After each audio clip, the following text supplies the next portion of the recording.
This is Ryan Elliott for Boxing Social in association with Betfred. We're in Manchester. I'd like to be joined by Tony the Bomber Bellew. Tony, busy day today, how are you? Always busy, mate. I'm okay, thanks. Looking forward to the great night on Saturday night. Conor Benn vs Chris van Heerden, the return of Alicia Baumgardner, the rematch of Chris Smith and Tom McCarthy, another fight for Thomas Whittaker against Ben Ridings. So yeah, I'm excited. Mate, Kieran Farrell's trained fighter, so you know I expect to turn up and be fit. But yeah, that's about it, mate. Oh, and JJ Metcalf on there as well, so it's good. It's really good. Some top fighters. Thompson, the cruiserweight, good kid. So yeah, exciting, Bill. Just to go to the main event first, Conor Benn, you know, we're talking about it a bit in the press conference, but the fact that people are dismissing Chris van Heerden as an opponent for Conor Benn, is that testament to just how far he's come, really? Speaks levels for Conor Benn, really does. He's used the word quite a lot today, backhanded compliment. I think it's just a compliment. It was only 18 months ago people were saying that these guys are too far above him and that he's not ready for them. Now all of a sudden he's too good for them. So it's a step above a backhanded compliment in my opinion. So yes, good to see him being regarded so highly. I touted this for the kid after his second pro fight. You see certain things in kids, the way they move, the athleticism, the ability. I knew as long as he was going to live the right lifestyle and dedicate himself correctly, he was always going to be up there. And I think it's only a matter of time before Conor Benn becomes world champion, but there's still a lot of work to do. Right fights at the right times. I believe this is the right fight at the right time, and I do believe he'll do a great job on Saturday night. Chris van Heerden certainly talking a good game today, seems to really fancy the job, but also being a southpaw, first time Conor's faced a southpaw. How important is it to tick these boxes before you go up to that top level, which you can't really come back down from? You can't come back down from facing a southpaw for the first time at this kind of level. I was intrigued and asked Chris van Heerden after the press when we had them one-on-one with him and Conor Benn of where's the confidence coming from for this fight, and he misinterpreted my question. He thought I just meant confidence as a fighter. I didn't mean that whatsoever, which we rephrased and went over with him. I wanted to know where the confidence came from when he actually spoke about Conor, and the response to him was, I feel I'm a better boxer than him. In the press he was saying that Conor is not a very good boxer, he's a bad boxer. Chris van Heerden corrected those mistakes done by whoever wrote that article and said he's not a bad boxer, I think he's very good, he's just not as good a boxer as me. To which Conor responded, we'll soon find out, and we will soon find out. Saturday night all the questions get answered. If Conor Benn comes through that, Frank Smith said to me it needs to be a mega fight next. If he comes through this, is he ready to be let off the leash? Oh, it depends. There's being let off the leash and then there's being thrown to the wolves. So yes, he's ready to be let off the leash. Is he ready to be thrown to the wolves? Absolutely not, no. I like the David Avanesian fight. I think that's a really good marker fight, and I think he beat David Avanesian.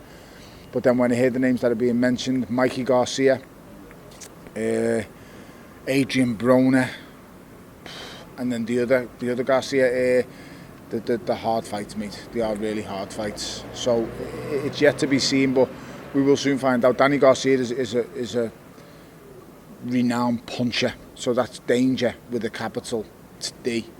Adrian Broner is trouble with a capital T. He's a problem. He really is. If he's there after 6 rounds, trust me, mate, you're in a hard fight.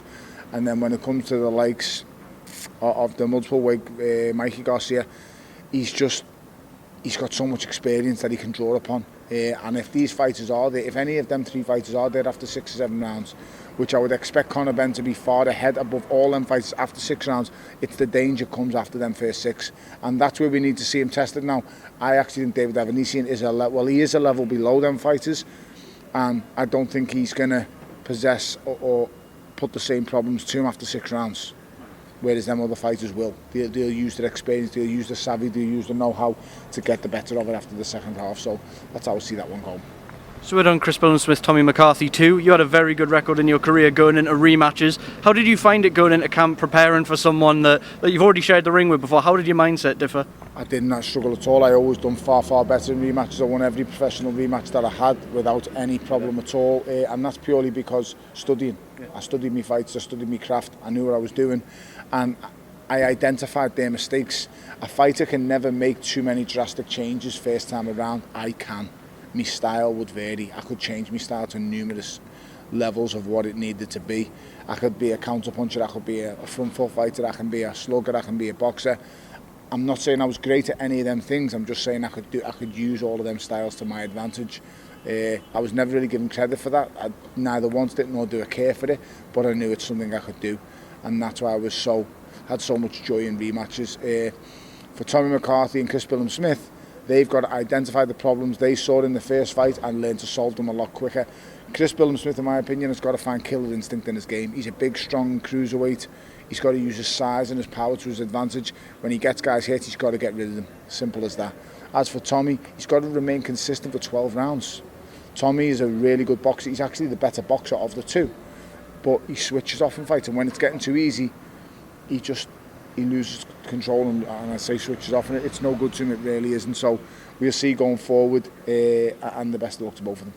Just a couple of quick ones on Fury Whyte, obviously coming up next week. I was with David Hay yesterday, and he said to me he feels that Fury's new Kronk-based style might actually suit Dillian Whyte in a way. Do you see why he'd say that? I 100% agree with him when you come to that. He cannot approach the fight with Dillian Whyte the way he approached it with Deontay Wilder. This is not a man who's got legs like toothpicks, who can be leaned on and tired and drastically drained. This is a guy who is a lump himself, can punch, is brave, the best body puncher he's ever faced so far by a considerable amount. That will show in the fight 100%, but no one can ever write Tyson Fury off. This is a guy who rises like The Undertaker at WrestleMania when he gets knocked down. I've never seen anything like it. But Dillian Whyte is a formidable foe.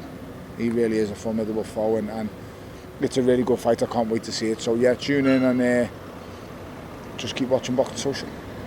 Last one, if I had to push you for a prediction, who wins and how next weekend? Wow, I'm not sure. I'm really not sure. I mean, a part of me does edge towards Dillian Whyte, but at the same time, you can't look past Tyson Fury and how good his boxing ability is, and just how good of a boxer he is. So we'll soon find out. All questions will be answered, mate. Tune in, as I say, to Boxing Social to get more of your answers. Tony, thank you for making time for Boxing Social.